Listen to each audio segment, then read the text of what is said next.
mil pessoas que não se curvaram.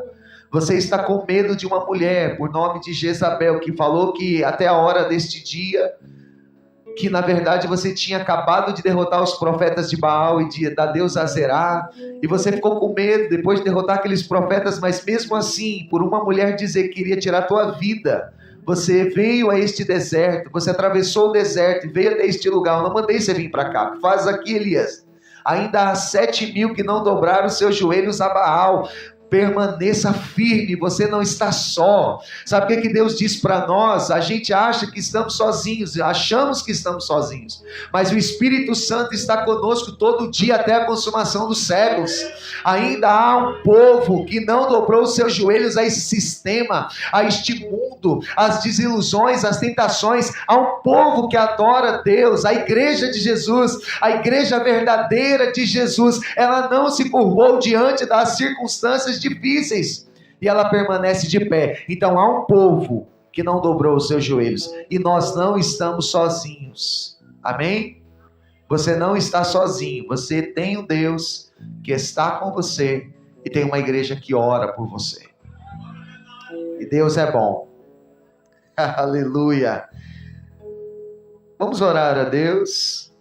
Pai, em nome de Jesus, muito obrigado pela oração que a tua filha fez aqui por nós, intercedendo pela vida dos irmãos, intercedendo pela vida do pregador, intercedendo pela vida das crianças, pelos países.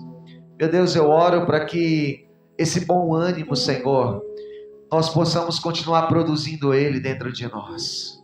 Que nós não venhamos desanimar, que nós não venhamos retroceder, Senhor. Mas segura nas nossas mãos, Senhor. Nos mostra que Tu és o nosso Deus, Pai.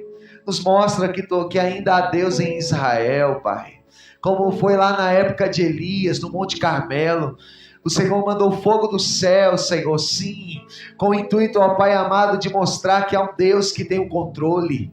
Meu Deus amado, ainda que nós venhamos olhar todos esses países, que nós venhamos olhar a nossa vida e achar, Deus, que, ó Pai, perdemos o controle, que, ó Pai, tudo está perdido, o Senhor continua no centro, o Senhor continua tendo controle, o Senhor continua ainda tendo todo o poder nos céus e na terra. Pai amado, mais uma noite, Senhor, governa sobre nós, governa sobre o teu povo, para que, ó Deus amado, seja produzido doses de ânimo, Senhor, e que a tua igreja avance, que o teu povo levante, que o teu povo, Pai, erga a cabeça, e que nós não venhamos parar, olhar para trás e lançar a mão do arado, mas que nós possamos olhar para frente, para aquele que nos chamou, para aquele que diz, aleluia, olhai para mim, vós todos os termos da terra, e sereis salvos. Aquele que disse, eu sou o autor e o consumador da sua fé. Quando o Hebreus escreve, o autor aos Hebreus escreve a carta, aleluia, ele diz, olhai para ele, o autor e o consumador da sua fé. Quem? Jesus Cristo, aquele que faz com que, aleluia, acenda a fé no nosso coração, e aquele que faz permanecer a fé no nosso coração. Ele é o autor e o consumador, aquele que vai permanecer, ó Pai amado, nos ajudando a ter fé por intermédio da sua palavra. Pai, nós pedimos a Ti, seja conosco mais uma vez, em o nome santo de Jesus Cristo, Pai. Foi falado aqui sobre família, foi falado aqui, Senhor amado, sobre, Deus, a sua graça, a sua paz. Ó Pai amado, Deus, falado aqui que a nossa vida é do nosso mestre, falado aqui, Senhor, ó Pai amado, que, ó Deus, nós queremos estar contigo, Senhor, ó Pai amado, que Tu és o nosso amigo. Obrigado, Senhor. Foi falado tudo isso e nós estamos atentos e sensíveis à Tua voz. Muito obrigado, Espírito Santo de Deus. Amém e graças a Deus. Amém. Quero que você abra a palavra de Deus lá na carta de Paulo aos Filipenses. Gostaria de estar falando aqui sobre esse texto tão precioso, que é a carta de Paulo aos irmãos de Filipos. Aleluia. Glória a Deus. Eu não sei como você chegou aqui, mas a mesma alegria que tomava o coração de Paulo vai nos tomar, amém? Sei o que você tem atravessado, mas a mesma presença que estava com Paulo na prisão, ela está conosco também, em meio às lutas desta vida, em meio às circunstâncias difíceis que nós atravessamos nesta vida. Aleluia. Eu quero ler com você o texto da carta de Paulo aos Filipenses. Eu quero ler um texto muito conhecido, aleluia, que na verdade já é quase que no final da carta de Filipenses, aleluia, que essa carta, esses dias eu estava aqui na igreja lendo ela, e o Senhor falou muito comigo sobre ela, sobre essa questão, e esse texto, essa declaração de Paulo me motiva e me inspira. Capítulo 4 de Filipenses, eu quero ler com você a partir do verso de número 10. Paulo, ele vai agradecer os irmãos por tudo que eles fizeram por ele. E eu já vou ler aqui do final, mas nós vamos falar sobre esta carta que tem 4 capítulos, que é tão importante para, mais para Paulo do que para a igreja de Filipos. Capítulo 4, verso de número 10. Pode ser assentados mesmos. Está assim escrito a palavra de Deus. Ora, muito me alegrei no Senhor por finalmente reviver a vossa lembrança de mim, pois já vos tinha lembrado, mas não tinhas tido oportunidade. Não digo isto como por necessidade, porque aprendi a contentar-me com o que tenho. Eu sei estar abatido, sei também ter abundância. Em toda a maneira e em todas as coisas estou instruído, tanto a ter fartura como a ter fome, tanto a ter abundância como a padecer necessidade. Posso todas as coisas naquele que me fortalece. Até aqui. É lindo esse texto, é lindo, é lindo. Irmãos, eu confesso para você que eu me emocionei ao ler essa carta, porque você vê alguém que precisava ser consolado, consolando. Alguém que precisava de receber a alegria, ele estava alegrando. Alguém que tinha tudo para dizer mais ao Senhor assim: Senhor, eu fiz tudo pela causa e olha onde eu fui parar. Mas ele não pensou assim. Eu fiz tudo por ti, eu tive tudo como perda por causa da tua causa, e eu estou aqui numa prisão fria, cheia de bichos, úmida, estou pronto para morrer, estou prestes a morrer, a qualquer momento eles vão me matar. E ali Paulo, ele mesmo naquela situação, ele entendeu que o cristão autêntico, ele não se dobra, ele não se rende, ele não volta para trás, ele não para. Sabe, irmãos, e se tem uma coisa que alegra o coração de Deus, é quando Ele olha para dentro do nosso coração.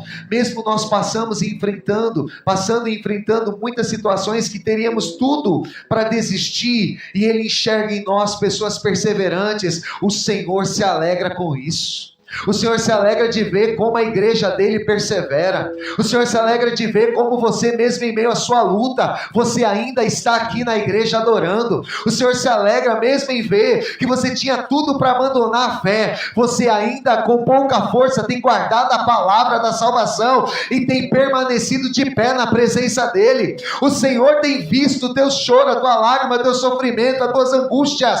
O Senhor tem enxergado a tua dor. O Senhor tem visto as tuas aflições, porque você muitas vezes tem dito para Deus: eu sei estar abatido, e eu sei também ter alegria, eu sei passar fome, mas eu também sei ter fartura, eu sei, aleluia, que eu posso todas as coisas naquele que me fortalece. E você tem certeza que Deus tem te fortalecido, que Deus tem estado com você. Talvez eu estou falando aqui com pessoas que tinha tudo para poder dizer: Deus, cadê a minha família na tua casa? Cadê, Senhor, os teus planos? Cadê os os teus sonhos? Cadê o que o Senhor prometeu? Mas você não jogou nada na cara de Deus, e você está aqui dando glória a Deus, e crendo no melhor de Deus para a tua vida. Paulo estava vivendo isso na vida dele, tinha tudo para poder desistir, mas não o fez. Nós tínhamos tudo para poder dizer para Deus assim: Senhor, que evangelho é esse? Mas nós estamos aqui. Deus tem visto as suas lágrimas. Deus tem visto o teu choro. Deus tem falado muito ao meu coração nestes dias. Deus tem visto você, como você tem passado os teus dias. Deus tem visto você. Porque se tem alguém que vê, irmão, o nome dele é Jesus. E cada um de nós enfrentamos situações, irmãos, que Deus sabe até onde podemos suportar. Se você está aqui firme até agora, é porque Deus conhece a tua estrutura. Deus sabe até onde você pode ir. Deus sabe até onde você pode suportar. Porque ainda com a luta, o Senhor manda o escape. Ainda que venha a tentação, o Senhor manda o escape. Porque Ele conhece a tua estrutura. E Ele te ajuda nos momentos mais difíceis da tua vida. Irmão, você tem alguém que não desiste de nós, o nome dele é Jesus. Deus não desiste dos seus. E Deus faz o que é preciso para não perder ninguém. Ninguém. Ele não quer perder ninguém. Eu não sei o que Deus tem feito você passar. Muitas vezes a gente fala assim: mas isso vem do diabo, isso é o homem causou. Eu não sei o que Deus tem te permitido passar, mas eu posso dizer para você: isso irá produzir um peso de glória. Produziu na vida de Paulo um peso de glória. Ele falou que essa leve e momentânea tribulação produzirá um peso de glória. O cara sofreu naufrágios, açoites, foi picado por cobra, foi ali apedrejado, o cara quase morreu. E o cara disse: ainda essa leve e momentânea tribulação produzirá um peso de glória. Eu vim te animar aqui para você se alegrar no sofrimento.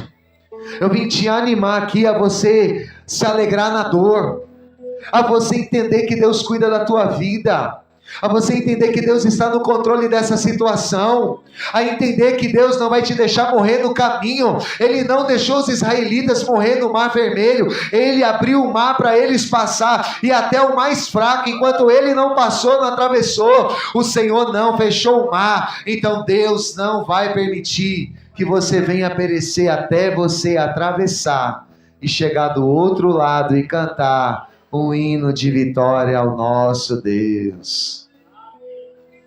Deus cuida. Deus cuida. Quando nós olhamos para a carta de Filipenses, ela mostra para mim e para você que a alegria do cristão não pode estar nas circunstâncias da vida.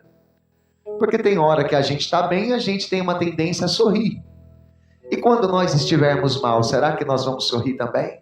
Então Paulo vai nos ensinar através dessa carta que nós não vivemos pelas circunstâncias. Nós não vivemos por aquilo que vemos, nós vivemos por aquilo que cremos. Lembra daquele louvor que nós estamos cansados de cantar aqui? Ainda que a figueira não floresça, que não haja fruto na vide, todavia eu me alegrarei. Irmão, se tem uma coisa que faz com que Deus olhe para a vida do crente, é quando ele é fiel a Deus, ainda que seja no sofrimento. Porque o cristianismo não quer dizer que você vai ficar isento de passar sofrimento. Muito pelo contrário, irmãos. Os sofrimentos vão nos acompanhar. Mas sabe o que é mais lindo? Que Jesus é o consolo, é o bálsamo. Que Jesus passa no fogo, passa na água, Jesus passa conosco. Jesus entra na cova dos leões, ele entra na fornalha ardente. A diferença é essa.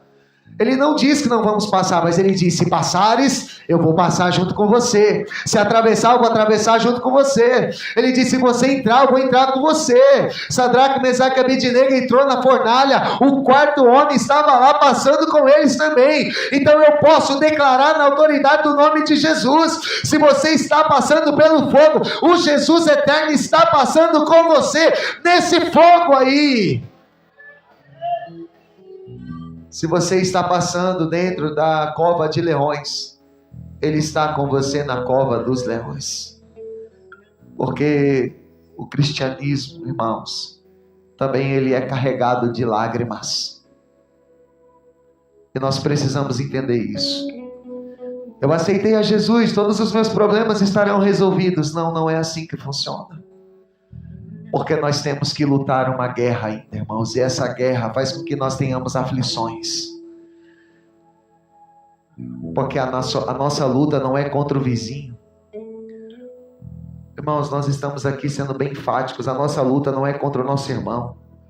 A nossa luta não é contra um pai, uma mãe, um filho, contra um marido, contra a esposa. A nossa luta é espiritual. A minha luta, a minha guerra é que as pessoas entendam que a nossa luta é espiritual. E nós estamos cansados de declarar que o nosso problema é o outro.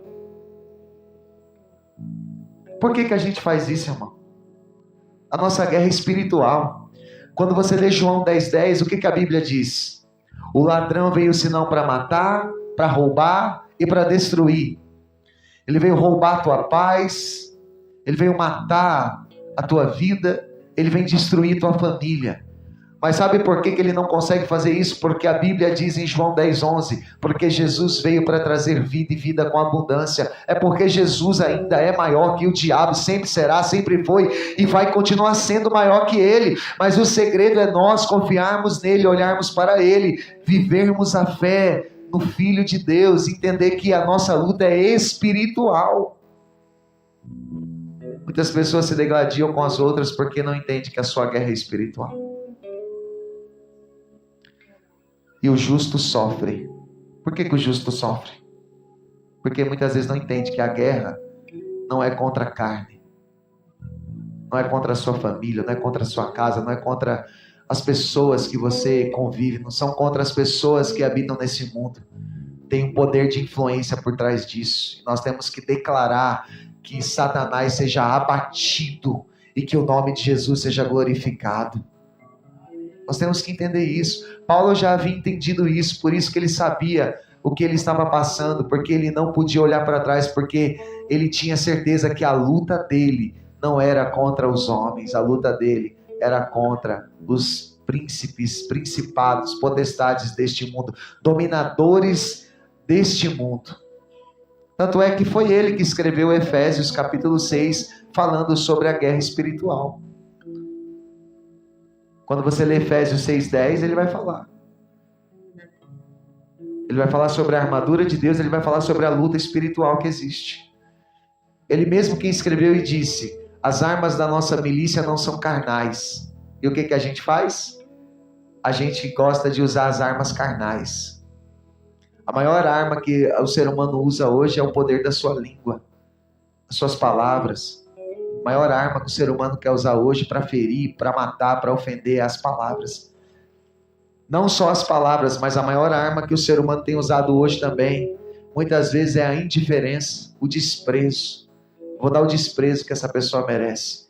Está lutando contra a carne. Está lutando contra a carne. E quando nós olhamos a carta de Filipenses, o cristão não deve estar baseando a sua alegria nas circunstâncias desta vida e entender que existe uma guerra que ele precisa guerrear. A carta de Filipenses fala que ele precisa ter a alegria dele na pessoa de Jesus Cristo. Eu e você precisamos ter a nossa alegria na pessoa de Cristo, irmãos. A palavra de Deus diz que a carta de Paulo aos Filipenses foi escrita dentro de uma prisão. Foi dentro de um lugar que ele tinha tudo, como eu disse aqui, para sentir tristeza, mas não foi isso que ele estava vivendo. Ele estava vivendo algo ao contrário. Nem por isso essa carta traz um tom de tristeza ou de dor, não, muito pelo contrário, é contraditório. O cara estava preso em Roma, pronto para morrer, estava quase morto, porque a qualquer momento ele podia ser decapitado. Mas ele estava aqui sentindo a alegria que na verdade traz uma grande contradição com o que ele estava vivendo. Contudo, o grande segredo de tamanha satisfação da vida do apóstolo Paulo, mesmo em meio a severas dificuldades, era a sincera intimidade que ele produzia buscando a Deus. Você sabe o que vai te fazer ser alguém que tenha alegria quando você buscar a Deus com sinceridade, com verdade, dobrar os seus joelhos e falar: Senhor, eu não estou suportando, não estou aguentando, Jesus, luta comigo essas guerras, Senhor, passa comigo, porque o meu alvo é o céu, Senhor, eu quero chegar lá. Essa é a nossa maior alegria. Essa carta é um grande exemplo de como funciona a alegria do cristão, a satisfação do cristão autêntico, porque o cristão autêntico, ele se alegra mesmo em meio às lutas. Ele consegue ver uma fagulha de graça. Aleluia! Essa carta está diretamente ligada ao Espírito Santo e ao prazer que o cristão tem quando ele serve Jesus. Porque quando nós servimos Jesus, irmão, nós temos o Espírito Santo de Deus que nos ajuda nas nossas fraquezas. Nós temos o Espírito Santo de Deus que produz alegria. E um dos frutos do Espírito Santo é produzir alegria no coração do crente. Você pode passar o que for, mas o Espírito Santo produz a alegria. A alegria é um fruto do Espírito. Eu vi um pregador dizer que o crente que não é alegre, ele é um difamador do Evangelho. E você sabe o que quer dizer, irmãos? Muitas vezes o diabo quer que a gente envergonhe o Evangelho. Eu não vou dizer para você que você precisa estar alegre todos os dias. Vai ter dia que você não vai estar querendo sorrir, não. E você não é obrigado. Mas você não vai poder viver assim constantemente. Porque uma pessoa que só vive de cara fechada, de cara amarrada, uma pessoa que só vive contando derrota, que só vive, sabe, tudo que vai dizer, a pessoa está se sentindo ali, coitadinho, tudo. Nós difamamos o Evangelho quando nós nos comportamos assim. Nós temos o exemplo de um cara que estava preso, mas que estava alegre. Nós temos o exemplo de um cara que estava pronto para morrer, porque na verdade ele tinha a alegria produzida nele pelo Espírito Santo de Deus, não era pela circunstância que ele estava enfrentando. Ele era alegre porque ele tinha Jesus. O que eu quero dizer aqui nessa noite é que se você recebeu Jesus na tua vida, seja alegre. Ore para que o Espírito Santo traga alegria para o teu coração. Irmão, eu vou falar a verdade para você, todo dia eu recebo uma flechada de tristeza. E a minha luta é permanecer de pé com Deus. Todo dia eu recebo uma flechada que vai trazer tristeza para o meu. Todo dia, é todo dia. Todo dia tem uma flechada para tentar me entristecer. Todo dia.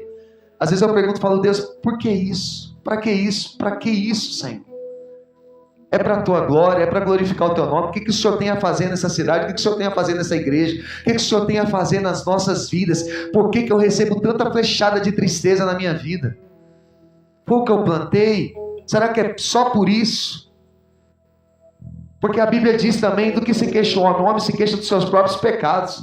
Mas eu falo: Senhor, será que eu estou vivendo isso porque as circunstâncias é oriundo dos meus pecados? Coisas que eu pratiquei, coisas que eu fiz? E aí, irmãos, nós recebemos essas flechadas todos os dias. Só que aí eu lembro que nós temos a alegria que o Espírito Santo produz em nós. E o Espírito Santo começa a tirar uma flecha daqui, uma palavra dali, uma atitude daqui, um comportamento dali, uma atitude que entristeceu, um comportamento que tirou a alegria, que tirou a paz. O Espírito Santo começa a derramar o bálsamo. O que o Senhor quer fazer conosco nessa noite, Ele quer começar a trazer de volta a alegria para o teu coração. Eu não sei como você entrou aqui, mas o Senhor, se essa carta fala de alegria, é porque o Espírito Santo quer trazer alegria para a tua vida, para a tua casa, para a tua família, para os teus relacionamentos, para o teu coração, para o teu dia a dia. O Senhor quer trazer alegria para a tua vida. A Bíblia diz: Cristo em vós é a esperança da glória para sempre, porque Ele é a nossa alegria, Ele é o motivo da nossa alegria. Cristo é o motivo da nossa alegria. Quando eu olho para Ele, Ele é o motivo da minha alegria. Nós temos outras alegrias, podemos sentir outras alegrias, Mas se tem uma alegria que é permanente, irmãos, é a presença de Deus na nossa vida. Porque as alegrias desse mundo são passageiras. Eu posso sentir alegria quando eu vou para um shopping, quando eu vou passear, quando eu ganho um presente. Eu posso sentir alegria. Isso tudo é muito bom, irmãos. Isso é honra. E a Bíblia diz: a quem honra, honra. Isso é bíblico isso. Muitas pessoas não sabem, não entendem o que é honra. Por isso que não honram. Homens que não entendem sobre honra, mulheres que não entendem sobre honra, nunca serão honrados. Porque na verdade honra tem muito a ver com aquilo que as pessoas plantam. E tem muita gente que não consegue ser honrado porque não plantam para isso. Isso tudo é um legado, é fruto de um trabalho. Então, ou seja, você dá honra a quem merece honra. É um trabalho sendo reconhecido. É bíblico isso. E quem não aprendeu a honrar não merece ser honrado. Eu entendo isso, gosto, é bênção de Deus, mas eu sei que isso muitas vezes é passageiro. Mas a alegria do Senhor permanece. A alegria do Senhor é eterna. Ela não fica para trás. Vai passar os céus e a terra, mas a palavra de Deus não vai passar. Entenda isso. É tão bom servir a Jesus porque o mundo e suas concupiscências passam. Tudo passa, mas a palavra de Deus não vai passar. Ela permanece para sempre. E a palavra de Deus está em nós. E a Bíblia diz que o Espírito Santo de Deus está em nós. A Bíblia diz assim: olha, eu vos enviarei o Consolador. Ele estará em vós, ele habitará em vós para sempre. Ah, meu irmão, eu não sei quanto a você, mas se tem algo que me deixa feliz é saber que mesmo com meus defeitos, minhas falhas, o Espírito Santo não desiste de mim, não desiste de você. Tem alguém que insiste, que permanece, que continua dizendo para você: você é amado, você é querido, você é querida. Não pare agora, não desista agora, não retroceda. Você é amado por Deus. Eu vim aqui para te lembrar que você é amado por Deus. O Espírito Santo habita em você para dizer para você que você não é esquecido. Você é amado, amada por Deus que está no céu. Não está só. Ele estará convosco todos os dias até a consumação dos séculos. É todos os dias. Todos os dias. Aleluia. Se essa carta mostra para nós um grande segredo de tamanha satisfação, mesmo diante de tanta dificuldade, com relação à intimidade que Paulo apresenta com Deus, em contrapartida nós temos também uma grande epidemia de pessoas insatisfeitas, de cristãos que querem as bênçãos de Deus apenas para as coisas que estão relacionadas a esta terra.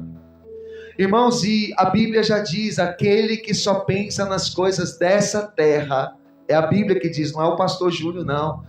Esse homem, essa pessoa, essa mulher, ou esse jovem, ou essa pessoa que já tem entendimento, é o ser humano mais infeliz da terra. Por quê? Porque ele só pensa nas coisas desta terra. A Bíblia chama essa pessoa até de miserável, porque ele é muito limitado, ele só pensa nas coisas dessa terra. E quando nós olhamos a palavra de Deus, essa epidemia que surge, que faz com que haja uma insatisfação, é porque as pessoas só esperam algo desta vida. E quando ela não conquista, quando ela não alcança, quando ela não produz, quando ela não consegue chegar àquilo que ela projetou, essa pessoa fica insatisfeita. Porque só projeta, só pensa, só almeja para esta vida. E ela não tem como sentir alegria, ele não tem como sentir a alegria do Espírito Santo. Por quê? Porque só visa as coisas para este tempo. Sendo que aquilo que é eterno são as coisas que são do alto. A Bíblia diz que é onde o ferrugem não consome, a traça não entra lá. Essas coisas são eternas. É sua intimidade com Deus, é sua comunhão com Deus, sua oração. É o momento que você vem para a igreja, o momento que você vem ouvir a palavra. É o momento que você tira um tempo para orar, que você tira um tempo para louvar. É um tempo que você gasta buscando a Deus. Essas coisas são eternas. A Bíblia diz, Paulo fala assim: eu sei que Ele é fiel para guardar o meu depósito até aquele dia. O que é o depósito? É esses momentos que você tira para buscar a Deus. É esses momentos que você deposita na eternidade. Porque você está pensando nas coisas que são do alto. Só que tem pessoas que só estão pensando nas coisas desta terra. E é muito triste. Muitos têm perdido a sensibilidade em relação às verdades profundas de Deus. Muitas pessoas, porque querem ter cada vez mais. A ânsia de querer mais. Não é errado você ter, sabe, uma ambição que não passe por cima de ninguém, que não atropele ninguém, porque a ambição que fere o outro, que atropela o outro, isso aí é pecado. Isso aí não é de Deus. Não é errado você ter ambições, projeções, aspirações na vida. Não é errado. Mas infelizmente, tem muita gente que, por ter os olhos só nestas coisas, eles perdem a sensibilidade das verdades profundas de Deus, porque eles querem ter cada vez mais. Tudo gira em torno de como eles se sentem, o que pensam e o que desejam. Eu estou em Filipenses, eu estou aqui falando sobre Filipenses. Estou no capítulo 1 ainda. Muitos têm perdido essa sensibilidade. E com isso a alegria natural dos cristãos que vêm de Cristo tem sido sufocado. Por quê? Pelos desejos desenfreados pelas coisas deste mundo.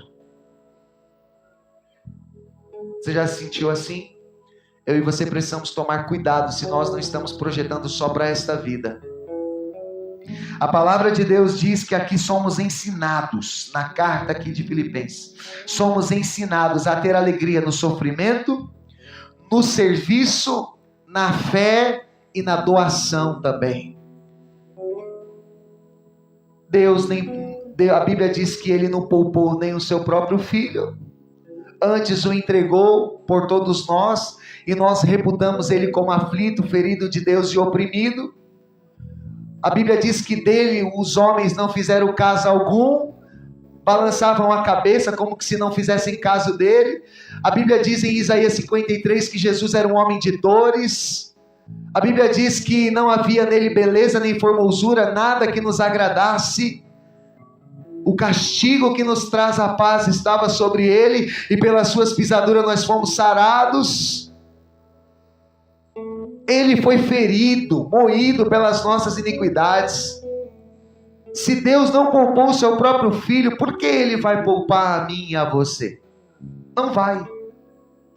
Então eu não vim aqui para poder, desanimar você. Eu vim aqui para encorajar você, para você entender que a vida cristã também, ela é feita de desafios, de frustrações, mas que olhando para ele, olhando fixamente nele, nós não vamos conseguir perder a alegria. Nunca, nunca, nunca, nunca, nunca, nunca. Quando você lê Filipenses 1, a palavra de Deus me ensina que Paulo saúda a igreja e deixa claro o seu amor pelos irmãos e expressa a alegria pela participação deles em seu sofrimento e os encoraja a perseverar em Jesus Cristo. Essa deve ser a atitude de todo cristão. Que você possa perseverar na pessoa de Cristo. Tudo que você tem atravessado, passado, sofrido, tudo que você tem vivido na fé, que eu e você possamos olhar para Jesus, que eu e você possamos guardar a palavra do Senhor até que Ele volte, que eu e você possamos perseverar até o fim. Aleluia! Quando nós olhamos aqui o capítulo 1, do 1 ao 3, ele dá as saudações. Do capítulo do verso 4 ao 11, ele começa a fazer ação de graças e súplicas e orações. O cara estava preso, lembra que ele estava preso. Ele estava na prisão, ele estava ali pronto para morrer. Ele estava condenado à morte. E ele saúda os irmãos, ele dá ação de graças, ele faz um culto de ação de graça na prisão, ele ora a Deus. Ele fala do verso 12 ao 18 sobre o sofrer do Evangelho e o avanço do Evangelho. Ele fala sobre a bênção de viver em Jesus Cristo, do verso 19 ao 26 do capítulo 1. Ele fala sobre a unidade dos crentes em Jesus Cristo. Ele começa aqui com ação de graça e súplicas. Paulo nutria uma grande alegria pelos irmãos de Filipenses. Paulo, quando ele olha para aquela igreja, ele se enche de satisfação. Por quê? Porque era fruto da forma como a igreja, aleluia, recebia suas palavras e as colocava em prática. Paulo, ele se alegra de saber que aquela igreja, ela olhava para Jesus, e era uma igreja bíblica, 100% bíblica, que não parava em meio às lutas, mas era uma igreja que sempre olhava por Paulo, orava por ele, e ajudava os irmãos em Cristo, e apoiava os irmãos, e orava, intercedia, estendia a mão, estava junto, estava ali, sabe, ainda que perseguidos, mas não desanimados, não travados, mas sempre olhando para a real esperança que era na pessoa de Cristo. Será que há alguma semelhança aqui conosco nessa noite? Irmãos, a palavra de Deus nos encoraja nessa noite a nutrir essa alegria que vem de saber que há um Deus que governa a igreja, que tem as chaves, que abre a porta e ninguém fecha, que fecha e ninguém abre. Um Jesus que se importa com a sua dor e com o seu sofrimento, sim, mas que não te isenta deles. Um Jesus que te ajuda em meio à luta. O apóstolo entendia que isso era a operação do Espírito Santo produzindo nele, através dos irmãos de Filipenses, a alegria. E entre os irmãos também havia alegria. Aleluia, de maneira que nem mesmo, olha o que ele declara, de maneira que nem mesmo a prisão e os sofrimentos os distanciavam. As lutas, os problemas, as desilusões, os sofrimentos não podem nos afastar da igreja, não podem nos afastar da pessoa de Cristo, não pode nos tirar de nós andarmos em esperança na fé do Filho de Deus. Eu quero dizer para você que nessa noite, que o fato de você estar aqui, você precisa ter esperança de que sua vida vai continuar sendo preservada pelo Senhor e guardada nele. Ele não vai deixar você parar, porque tem algo maior, uma causa excelente, que é de você ir morar com ele a toda eternidade no céu. A minha palavra é para você não perder a esperança de morar no céu, de não desistir de morar no céu. O profundo amor de Paulo pelos filipenses produzia saudades intensas que levava a orar por eles e orava para que eles continuassem crescendo e dando glória a Deus. Irmãos, que nós possamos... Eu falei aqui de manhã, na escola bíblica dominical, e diga-se de passagem, eu senti a falta de muitos irmãos aqui hoje, porque a escola bíblica dominical é para toda igreja, irmãos. Você sabe que eu me entristeço porque o meu povo perece por falta de conhecimento, diz a Bíblia. Sabe por que muitas vezes também a gente não consegue se manter de pé? Porque a gente não busca o conhecimento da palavra. Eu não sei, eu queria assim, sabe, às vezes eu tenho dificuldade de entender por que a igreja não vem aprender sobre o conhecimento. Isso nos deixa fraco, irmãos. Sem conhecimento a gente fica fraco. Um culto ele não pode. Um culto ele serve para poder te animar, para poder te motivar a buscar, mas quem é que tem que entender que precisa buscar todos os dias? Sou eu e é você. E hoje nós estávamos falando aqui na escola bíblica dominical sobre o período das perseguições. Foi a época que a igreja mais cresceu, foi na perseguição. Então eu entendo que quanto mais a igreja é perseguida, quanto mais você se sente perseguido, mais você cresce na presença de Deus. Mais você avança, mais você se humilha, mais você se dobra, mais você é sensível, mais... Irmãos, eu nunca tive assim, eu nunca fui de chorar, mas os sofrimentos nos tornam mais sensíveis, e a gente chora na presença de Deus. O ditado popular diz que homem não chora, mas quando você tem um encontro com Deus, você é transformado por Jesus, você é sensível a Deus, você chora sim. Eu não vou ficar chorando na frente de ninguém, mas eu choro para Deus. Eu choro para Deus, porque Ele é que enxuga as minhas lágrimas. A gente tem que ter amigos. Tem hora que você conversa com amigos, conversa com homens que falam ao teu coração. Tem homens que falam ao teu coração. Pessoas que são usados por Deus para poder falar aos nossos corações. Mas que eu e você possamos entender.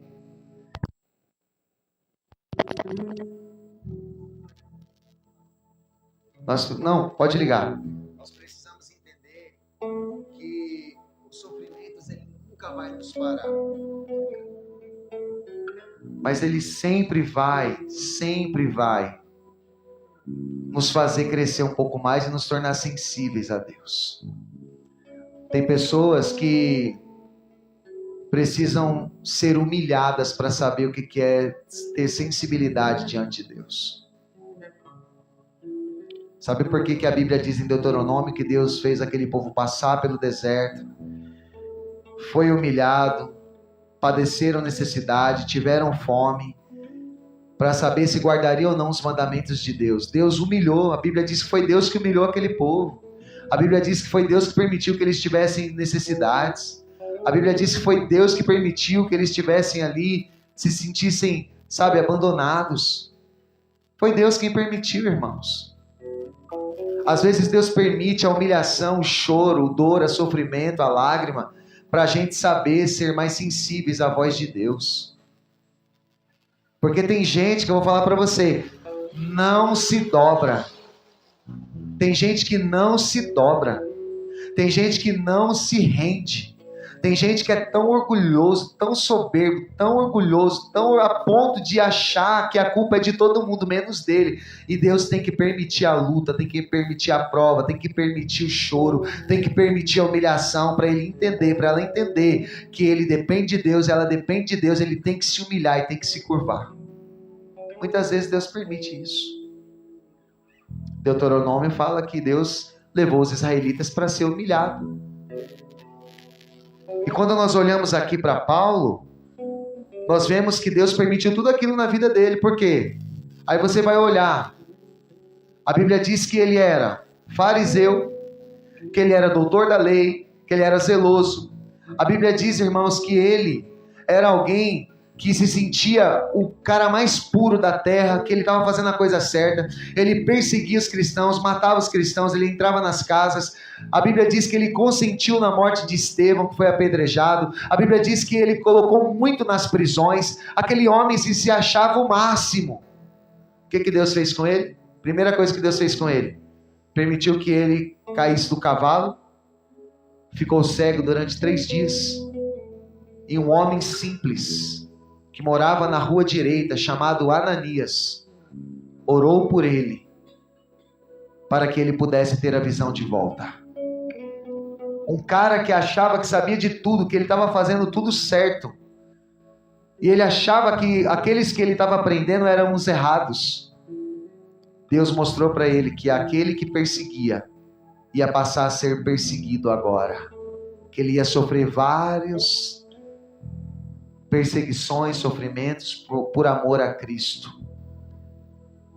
A Bíblia diz que Deus falou para Ananias: esse homem é para mim um vaso escolhido, e ele há de padecer muito por amor ao meu nome. Deus falou isso porque Ananias estava morrendo de medo de orar por Paulo, o famoso Saulo de Tarso, que matava, que perseguia, que arruinava. Irmãos, é por isso que eu e você não podemos temer aquele que é o homem mais ruim dessa cidade, ou mais ruim dessa nação, porque o perseguidor, ele acaba sendo perseguido. É Jesus que trata com ele. Você sabia disso? É Jesus que trata com ele. Eu aprendi uma coisa, irmão. Toda a minha dor agora eu me ajoelho. Todo o meu sofrimento eu não falo a ninguém a não ser ao Senhor Deus. Posso compartilhar coisas que eu posso compartilhar? Tem coisas que a gente não pode compartilhar. Tem coisas que é você e Deus. E por isso que eu chego para Deus e falo mesmo, rasgo meu coração. Porque se Deus tiver que tratar em mim, ou na pessoa, ou na situação, Ele vai tratar. Se o problema for eu, ele vai tratar comigo. Se o problema for o outro, ele vai tratar com o outro. Se o problema for a situação, ele vai tirar a situação. É assim que Deus faz. Então eu aprendi uma coisa. Eu corro para o meu Pai. Eu tenho um Pai Celestial. Você tem um Pai Celestial? Paulo era um missionário, irmãos. Nunca subjugue e despreze um missionário. Não é porque eu sou missionário, não. Antes de eu ser missionário, eu já orava pelos missionários, eu ofertava na vida dos missionários, abençoava missionário. A gente sempre foi envolvido com missões. Eu sou cristão há mais de 25 anos. Sempre fui envolvido com missões. Eu sempre achei um absurdo que era investido em missões. Você ia fazer as contas, o que chegava no campo missionário era apenas R$5. Tinha lugares que era apenas 50 centavos que chegava para o campo missionário. O coitado do pastor ter que fazer compra para sua casa, ter que sustentar a sua igreja. Coitado do pastor ter que honrar seus compromissos. Muitas pessoas que gastavam seus dinheiros com muitas coisas fúteis, supérfluas, mas na hora de ofertar na vida de um missionário que está levando o evangelho, dava uma coisa assim, sabe, sem muita consideração. Eu não estou dizendo de quem não tem condição, mas se eu fosse você, eu orava por um missionário, orava mesmo, porque a vida de um missionário ela é uma vida muito solitária, é uma vida muito sozinha. Quando você pega um líder, ou seja, um homem de Deus, um pastor, é uma vida muito solitária. Eu não vim aqui contar derrota para você, não. É para você entender que eu e você precisamos orar para essas pessoas. Porque nós olhamos e nós subjugamos e não sabemos o que a pessoa passa. Mas nós temos que orar e abençoar e declarar e determinar que o Senhor abençoe e ajude. Porque tudo que você plantar, você vai colher. É você mesmo que vai colher. Paulo, ele foi abraçado pelos irmãos de Filipos. Paulo, ele recebia a oferta dos irmãos de Filipos, ele recebia a oração dos irmãos de Filipos, ele recebia alguém que ia lá alegrar ele nas prisões. Epafrodito era uma espécie de Cláudio Duarte da nossa era. Ele ia lá para poder alegrar o cara na prisão. Epafrodito era um cara que ia alegrar Paulo nas prisões, que ia lá levar alegria para ele, que arriscou a sua vida. Paulo chega a dizer, fala assim, olha, ainda bem que não aconteceu nada com você, Epafrodito, porque a alegria poderia ser transformada em tristeza, de saber que você ia morrer por minha causa. Então é por isso que a minha alegria agora ela é dupla, porque eu sei que Deus te preservou para chegar até aqui. Paulo falou isso para ele. Porque os irmãos de Filipos estavam ali para suportar, para dar suporte àquele homem.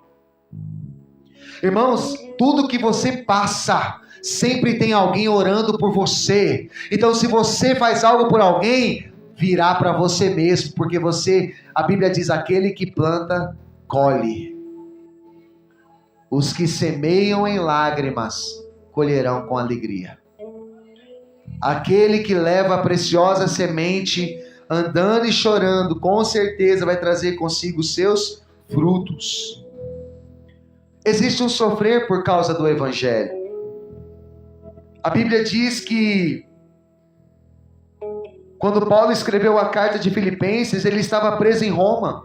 O cárcere romano era frio, sujo e completamente desconfortável. Pode-se dizer que circunstancialmente ele estava vivendo o pior momento de sua vida. Mas ao invés de Paulo reclamar, a Bíblia diz que Paulo diz que o que lhe acontece tem servido para o crescimento do Evangelho.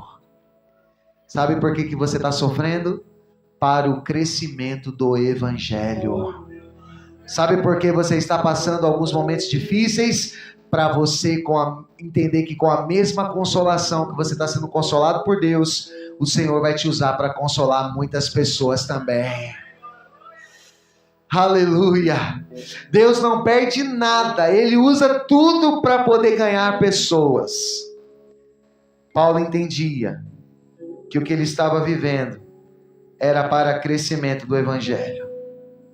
Você sabia que por conta do posicionamento de Paulo, a Bíblia diz que nesse período muitos soldados romanos, eles passaram a crer em Jesus, e muitos cristãos motivados pela vida de Paulo, passaram a anunciar corajosamente a palavra de Jesus Cristo, o Evangelho de Deus. O seu posicionamento vai fazer com que muitos sirvam a Cristo. O seu posicionamento vai fazer com que muitas pessoas olhem para você e digam assim: se essa pessoa permaneceu, está servindo a Deus, é um homem de Deus, eu vou servir a Jesus também. Porque o nosso posicionamento ganha almas. Mas pode ser ao contrário também.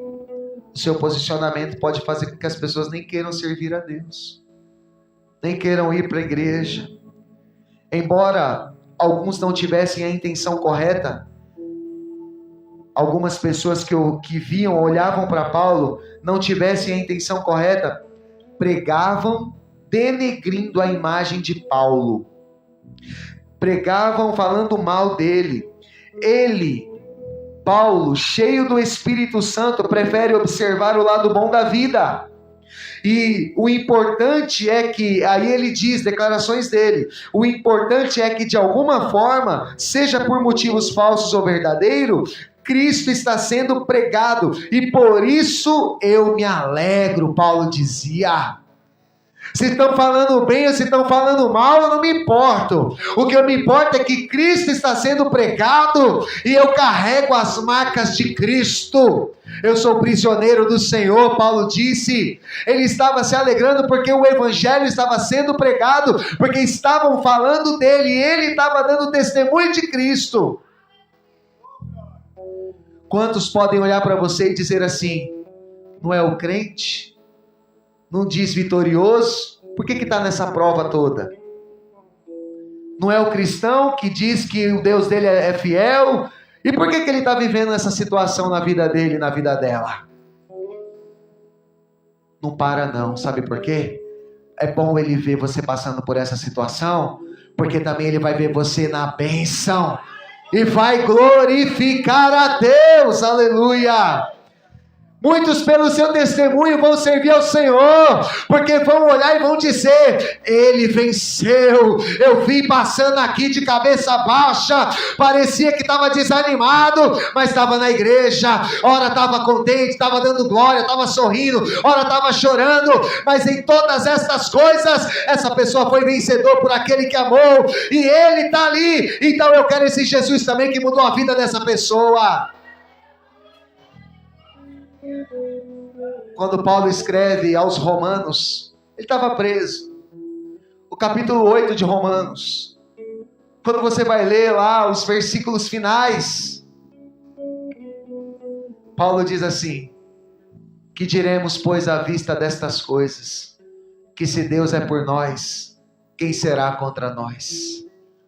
Visto que nem mesmo o seu próprio filho ele poupou, mas antes entregou por nós. E aí ele diz: o que nos separará do amor de Cristo? O perigo, a tribulação, a fome, a nudez, a espada, os anjos, o porvir, os principados, as potestades. E aí Paulo declara: eu estou bem certo de que nem a morte, nem a vida, nem os anjos, nem o porvir, nem a altura, nem a profundidade, nenhuma outra criatura poderá me separar do amor de Deus que está em Cristo Jesus, o meu Senhor. Nada vai me separar do amor desse Deus. Eu e você precisamos entender que nada vai nos separar dele. Tenha a alegria do Espírito Santo, meu irmão. Seja cheio, seja cheio. Paulo prefere observar o lado bom da vida, cheio do Espírito Santo. Ele se alegrava porque Cristo estava sendo pregado. Ele não se importava se estavam dizendo que ele estava preso, que Deus era esse que não tirava ele da prisão. Um homem que curou, um homem que fez grandes proezas em nome de Jesus, mas que nem conseguiu salvar a ele mesmo. Não falaram assim de Jesus? Se diz ser o Filho de Deus, o Messias, mas não pode salvar a ti mesmo. Desce dessa cruz e faz sinais que nós vamos crer que tu és o Filho de Deus. Não falaram isso para Jesus? Jesus teve que atravessar o sofrimento, irmão. Jesus teve que passar por aquilo. Jesus teve que passar pelo Getsêmani. Jesus teve que passar pela sexta-feira difícil. Jesus teve que passar, irmão. Todo mundo passa por um dia difícil, um dia mau. Todo mundo passa. Todo mundo vive o dia mau na tua vida. Mas sabe o que é mais lindo? Tem a quinta-feira da prisão. Tem a sexta-feira da agonia. Tem a sexta-feira da agonia. Tem a quinta-feira que ele sofreu também agonia no Getsêmani. Tem a sexta-feira que parece que, sabe, tá tudo acabado. Tem o sábado que tá tudo em silêncio. Não é verdade? Jesus morreu numa sexta-feira. Jesus entregou o teu espírito 3 horas da tarde. Ele disse, está consumado. E aí, o outro dia tudo calado, todo mundo escondido, todo mundo cerrado, com as portas trancadas. Todo mundo queria desistir da vida, alguns voltaram a praticar a pesca depois. 2 discípulos andando no caminho de Emaús, que diziam assim, mas era um homem poderoso em obras. Era um homem que fazia tantas coisas, mas ele se foi. Mas sempre chega o domingo da ressurreição. Sempre chega o domingo da restauração. Todos nós passamos por uma quinta-feira de prisão, por uma sexta-feira difícil, por um sábado de silêncio, mas também chega a hora da virada, a hora da mudança, a hora da bênção, a hora do milagre, a hora de contar o testemunho. Sempre chega a hora de você andar por cima, de você glorificar a Deus com a resposta da oração. Sempre chega.